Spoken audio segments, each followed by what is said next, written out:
Hello children, how are you all? I think you all are enjoying the videos, taking the subject from the videos, isn't it? Your teachers are presenting very nicely, so you are enjoying the subject, okay? So children, okay, now I am your English teacher, 8th class English teacher. I think you know me well. I am Fatima, isn't it? Okay, now let us see what is the first poem in your English textbook. How many of you have the idea? How many of you are aware with this? Some of you are aware and some of you are not aware of this, isn't it? Children, one thing I want to say you, this you must implement in your life. What is that is, when you take the textbooks, when you are going to start your studies, your academic year, first when you take the textbooks, first you have to see, open the textbook, you have to refer the contents. What are the contents given? How many lessons we have? Take one subject English for example. How many lessons we have this year? What is the first lesson? How many poems do we have this year? You must be aware of the contents. Suppose take maths. What are the chapters? Last year what did we learn and this year what we are learning? Next take science and social. What are the topics discussed this year? So you should be aware of the contents of the textbook. Then slowly when you get a video, you will be very alert. Oh, this video is from that unit, from this unit. You will get some idea. So first children, the first step what you have to do is you must be aware of the contents and then you start your videos and preparation of your academic year. So children, I asked you one question. What is the first poem in your English textbook? Some of you said, okay, The Ant and the Cricket. The first poem in your textbook is The Ant and the Cricket. By seeing this title, The Ant and the Cricket, what did you get your idea? What is your idea on this title? Here, there are two insects, the ant and the cricket. These two insects have one nice moral. They brought you some nice moral. Okay. Now, what we shall see is the stories with insects, characters as animals or insects or nature, elements of nature, whatever may be, the stories which convey some moral and the characters are with animals. Such stories are called as fable. Such stories are called as fable. Okay, one thing I want to show you. See here. What is a fable? A fable is a story often with animals as characters that conveys a moral. Means, take one story. In that story, you don't find humans, you find animals only doing all human actions. Okay, such stories in which the characters are animals and that story which conveys a moral is called a fable. Here there is a famous storyteller, a fable writer. Who is he? Aesop. Who is he? Aesop. Now who is this Aesop? Let us see. Let us get some idea. Let us gain something from him. Aesop was one of the most fable writers of the time, all the time. Okay. Aesop was one of the most fable writers of the all the time. It is said that he lived between 620 BC and 564 BC. He was one of the famous person who wrote the fables. He wrote stories. He told some stories. All the characters are with animals. And that story, every story has a good message. Every story has a good moral. Okay, he wrote many fables. He was a famous fable writer. He wrote 655 plus, means more than 655 fables during his lifetime. Even though he lived a long time ago, his fables still apply to life today. See, he wrote, he died, over, he passed away. It was long back. Till now, if you read his fables, if you read his stories, they give some effect.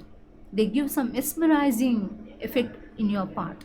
That means they give some moral that clicks your heart, that clicks your mind. So what are his fables? Let us see. I think you all have got the idea of the Aesop. Okay, his fables. Now let us see what are the Aesop's fables. A group of stories thought to have been written by Aesop a Greek storyteller. He is from Greece, so he is a Greek storyteller.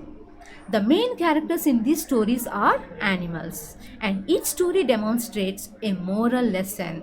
Every story has a moral lesson. Next, example, what all the stories he wrote, just few examples I have given: the fox and the grapes, the hare and the tortoise, the monkey and the crocodile. Still some more are there. Okay, these are some of the stories, some of the fables what Aesop has had written. Now, elements of fable. What is the elements of fable? What are the elements of fable? Means each element. What is an element? Each of the parts that make up a whole thing. Each of the part. Element means each of the part that makes up a whole thing. Each of the part means a very short story. It should be a very short story. A moral at the end. It should have a moral at the end. Characters that are animals or elements of nature. You can take nature also. If we say the wind comes, the wind goes, we say, okay, the trees, the stars are dancing, okay, the moon is feeling shy. Okay, you can bring non-human characters. Okay, so characters that are animals or elements of nature. Next, non-human characters can talk and show human characteristics that often takes place outside. Means elements means all these things must come. All these things must be there. That means it should be a short story. A moral must be there at the end. Next, characters are animals. Next, non-human characters can talk. That means you take ant and the cricket, the hare and the tortoise. For example, take the story hare and the tortoise. Will hare and the tortoise talk actually in real life? Will they talk each other? Will they bet any competitions? No. Actually, who will bet the competitions? We humans. We humans talk. We humans build the competitions, create competitions. We have some challenges and all. But what humans do, those are inserted in non-humans. Non-humans means the animals, the insects. Okay, so now the hare and the tortoise. Take the example of the story hare and the tortoise. Non-human characters can talk and show human characteristics that often takes place outside. How we people do outside, how we humans challenge outside, how we humans behave outside, those qualities, those characters are presented in the non-human things, and the story is run in that way. Okay, and at least one character makes a bad decision among the story in the animals. Okay, let us take the hare and the tortoise. So in this, one character will be taking a bad decision. One will give wrong idea.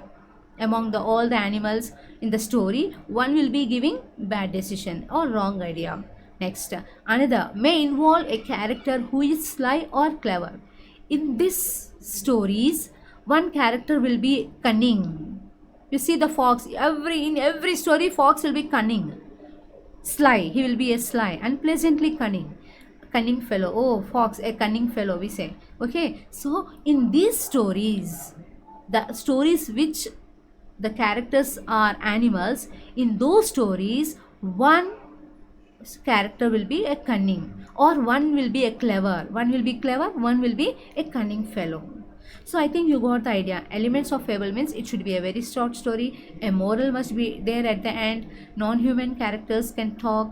Next, animals only are the characters, nature or animals. Next, one character will be given bad decision. The other, in other point, you will get one character will be a sly, cunning fellow, or one will be a clever fellow. So all these elements together make a fable. Next, reading a fable.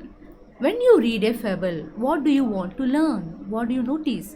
When you read a fable, ask yourself the following questions. What are those questions? Who are the characters? Now you read one story, the hare and the tortoise. Who are the characters? Ask yourself. Next, how do the characters remind me of people I know? When you study the characters, you remember the people around you, either your friends, either your brothers or sisters, or your cousins, or your uncles and aunts, whoever may be. So you remember. Suppose I told the hare and the tortoise. Suppose your sister, you have one sister, she writes very slowly. Amma, she's like a tortoise. She writes slowly. She's like a tortoise. You put a name. Okay, suppose your brother is very fast. Oh, he is like a hare, he runs very fast. You take the characters, you ask yourself, among these characters, among my people, among my friends, who are these characters in our family? You identify. Next, what is the moral of the story? You study the moral of the story. What does the story convey? Okay, you should understand the moral very clearly. Next, how can I relate the moral to my own life? That means you must know.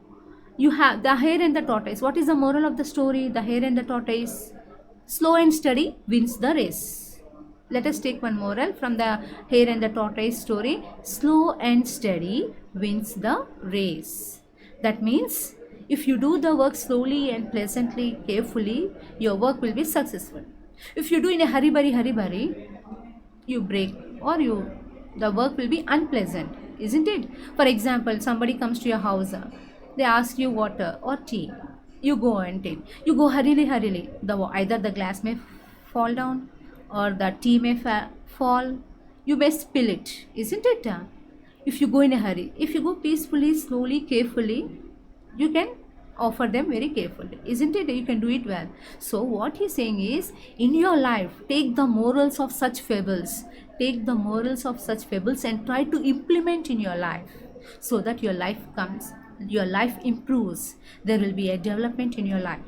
You have to observe the moral and take into your own life. How can I relate the moral to my own life? You study it and you have to bring that moral to your own life. Now, if you follow these points, children, you can learn a lot from reading fables.